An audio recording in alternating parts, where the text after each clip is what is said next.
Every fish in Coral Reef admired Bubbletail's shimmering, bubble-blowing tail. But Bubbletail didn't want to stay in the reef. "I want to explore beyond the kelp," she declared. So one morning, she swam past the coral towers, leaving a trail of glittering bubbles behind. "Careful," warned the seahorses. "Beware the deep." But Bubbletail swam bravely on. Soon the water grew darker. Then, glowing eyes. "Who goes there?" rumbled a giant sea turtle. Bubbletail gulped. "I'm Bubbletail. I want to see the world." The turtle chuckled. "Then hop on, little explorer." Together they glided through underwater caves and shipwrecks, past glowing jellyfish and singing whales. "The world is big," Bubbletail whispered, "but not so scary when you've got friends." And her bubbles sparkled brighter than ever as they journeyed on. Deep under Clover Hill, 3 bunnies, Nibbles, Thumper and Tilly, peeked out of their burrow. "It's gone," Tilly gasped. The moonstone, the glowing gem that lit their tunnels, had vanished. Without it, the warren would fall into darkness. "We must find it," said Nibbles, stuffing carrots into a satchel. Their journey began under starlight, hopping past sleepy owls and whispering winds. Suddenly, paw prints, big ones, led into the foggy woods. "Something took it," Thumper gulped. Bravely they pressed on, their ears twitching at every crackle. At the heart of the woods stood a towering badger holding the moonstone. "I borrowed it for my sick cub," he rumbled. The bunnies huddled. "Maybe we can share it," Tilly offered. And as the moonstone's glow lit both burrows that night, the 3 brave bunnies learned that sometimes courage meant kindness too. Far beyond the hills stood the spiral tower, twisting high into the clouds. No one dared climb it, except Starzl. "Inside is a wish," she whispered, clutching her lantern. As she stepped inside, the staircase shimmered and shifted under her feet. "Choose wisely," a voice echoed. Every turn brought a door, one to treasure, one to adventure, one to answers. Starzl hesitated, then followed the faint sound of music.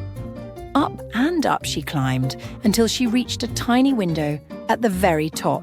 There she found herself, playing a song on a golden flute. "The wish was always inside you," the voice smiled. Starzl laughed, feeling light as air.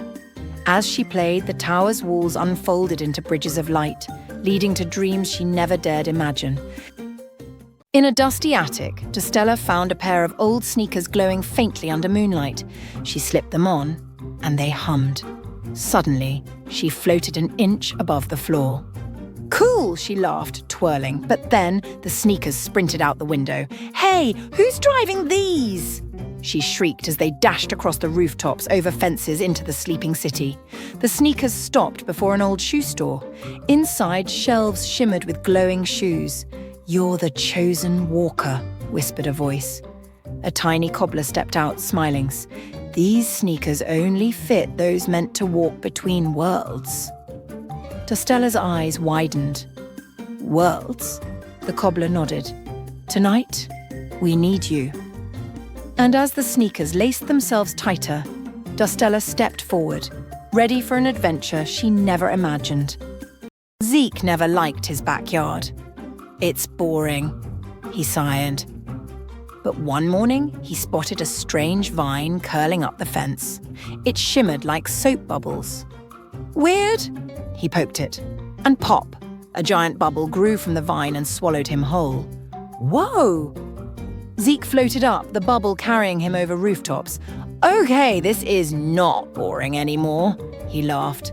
Higher and higher they rose until a forest of bubbles appeared in the clouds, each filled with tiny creatures waving at him. "Welcome, Zeke," a voice boomed.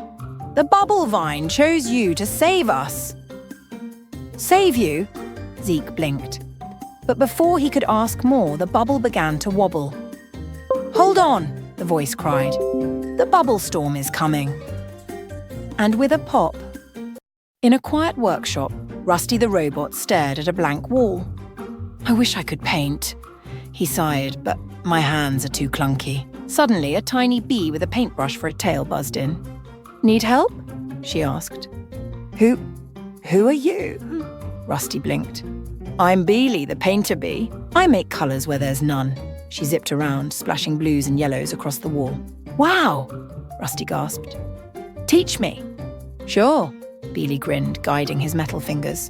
Slowly, Rusty dipped into paint and made his first stroke, then another and another. Together, they painted swirling galaxies, dancing stars, and shining suns. It's beautiful, Rusty whispered. Beely smiled. Sometimes, it just takes a friend to show you how bright you can be. High above the tallest mountains lived a shy little cloud named Puff. He watched big clouds make thunder and lightning. I could never do that, he sighed. One day, the sun whispered, Puff, the garden below needs help. Can you try? Me? But I'm too small, Puff said. Please, the sun smiled. Puff floated down and gave a tiny squeeze. Out came the softest drizzle. Flowers perked up. Trees sighed in relief. More Puff, said the sun, and Puff gave just enough to bring the garden back to life. Back home, the big clouds cheered. Look who made rain today! And Puff finally felt big enough. One morning, Lila tended her tiny garden on the castle wall. Roses, tulips, daisies, all bloomed under her care. But one misty dawn, a shadow loomed overhead. A dragon! Please don't eat my flowers, Lila begged, but the dragon sighed. I don't want flowers, I need help. He opened a claw, revealing a wilted golden seed. I've tried planting it everywhere, but it won't grow. Lila smiled gently. Let's try together. They dug a small patch in her garden, watered it, and waited. Days passed. Then, sprout. A golden vine shot up, wrapping around the castle. It needed kindness, Lila said softly. The dragon beamed. And now I'll guard your garden, always. From then on, the dragon's wings shaded the flowers, and every visitor left with a golden bloom. In a dusty thrift shop, Milo found a strange blue coat hanging in the corner. Try it on, the shopkeeper winked. As soon as Milo slipped it over his shoulders, the coat purred and lifted him an inch off the ground. Whoa, it hovers, Milo grinned. Where would you like to go? The coat whispered. Milo thought hard. Somewhere no one's been before. With a flutter, the coat soared out the door, over streets, past clouds, higher and higher.